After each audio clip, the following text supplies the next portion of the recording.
and welcome to I Can't Sleep. And today's tip is about blowing bubbles. Now if you're wondering what blowing bubbles has to do with falling asleep, stick around and I'll show you. Now I don't know about you, but the more I worry about not sleeping, the harder it is to fall asleep. Especially when I know in a couple of hours I have to get up for my little one and I start to obsess over how many hours, how many minutes I have left to sleep. Today's tip, blow bubbles. No, really. Maria Salau of the Johns Hopkins University of Medicine did studies, and she showed that blowing bubbles was an easy way and practical way of doing deep breathing exercises that anyone could do. It's also similar to another tip that keeps coming up during my research called the 4-7-8 breathing technique. It's a yoga term, or the yoga term for it at least, is relaxing breath.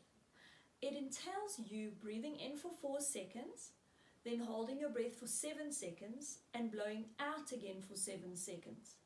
While you are doing your breathing to blow the bubbles, you're actually getting rid of some of the anxious thoughts and distracting your mind from all those things that you normally fuss over.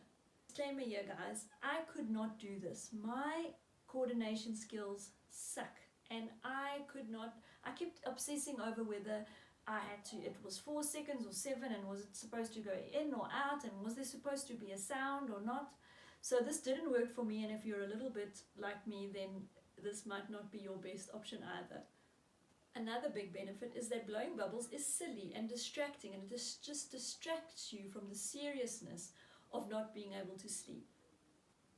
I guess it's just about breathing in a way that calms your body and your mind and helps the cortisol to dissipate for just long enough so that possibly you can drift off back to sleep. The bonus of both these methods is that you can use them with kids. I just would warn you against the blowing bubbles before bedtime if you're not able to do it gently, calmly and quietly, which I know is almost impossible. But if you can get it right, this could be a win-win situation for you. That's my tip for this week. If you missed my previous videos about ASMR and counting sheep, please go back and watch it and let me know what you think in the comments. In the comments also let me know how blowing bubbles went down at your home. You can click on subscribe below and also hit the thumbs up button so that you don't miss any future tips from me.